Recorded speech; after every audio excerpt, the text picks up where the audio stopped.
ఈరోజు కాంగ్రెస్ నాయకులు ఎగిరెగిరి పడుతూ ఉన్నారు. రాష్ట్రంలో కానీ ఇక్కడ తాండూరులో కానీ ఆ కాంగ్రెస్ నాయకుల్లో కూడా ఒరిజినల్ కాంగ్రెస్ నాయకులు, ఈ బీటీ కాంగ్రెస్ నాయకులు వాళ్ళ మధ్య పోరు నడుస్తూ ఉన్నది. ఒకరినొకరు ఇంప్రెస్ చేసుకోనికే ఫ్రస్ట్రేషన్లో బూతులు మాట్లాడుతూ ఉన్నారు. వీళ్ళ బూతులు మాట్లాడడానికి వాళ్ళ బూతుపిత రేవంత్ రెడ్డి గారి ఆశీర్వచనాలు, రేవంత్ రెడ్డి గారి స్ఫూర్తి వాళ్ళకి పుష్కలంగా ఉన్నాయి. ఆయన చెప్పిండు ముఖ్యమంత్రి అనే మాటకు సోయి కూడా మర్చిపోయి సిగ్గు లేకుండా బట్టలు ఊడదీసి కొడితే ఇందిరామరాజన్ గొప్పతనం తెలుస్తుందని అట్లాగే జరిగింది ఈరోజు తెలంగాణ వ్యాప్తంగా. మీరు చూడండి, వికారాబాద్ జిల్లాలోనే మన జిల్లాలోనే చూడండి మీరు.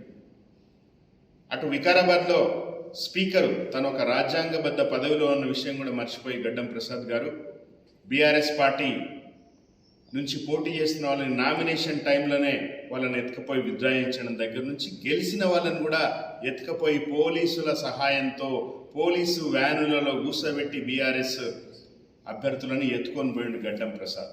అయినా కూడా ఈరోజు కాంగ్రెస్కి బీఆర్ఎస్కి చాలా క్లోజ్ ఫైట్ వచ్చింది.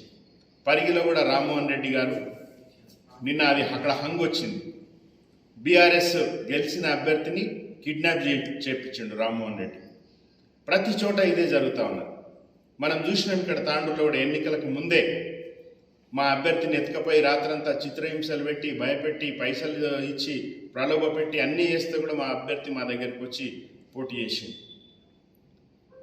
మీరు ఒక ఫ్రస్ట్రేషన్లో ఈరోజు మొత్తం రాష్ట్ర ప్రజలంతా మిమ్మల్ని తిరస్కరిస్తున్నారన్న అసహనంలో చాలా మాటలు మాట్లాడుతున్నారు. ఇంతకుముందు రాజన్న చెప్పినట్టుగా, నరసింహన్న చెప్పినట్టుగా మొత్తం ఓవరాల్గా తెలంగాణలో చూసుకున్నా తాండూరులో చూసుకున్నా మీకు మాకు కేవలం 1% ఓట్ డిఫరెన్స్ ఉంది.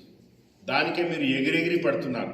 ఇక మీ చరిత్ర చెప్తా, గత చరిత్ర చెప్తా. మీది అప్పుడు 2020లో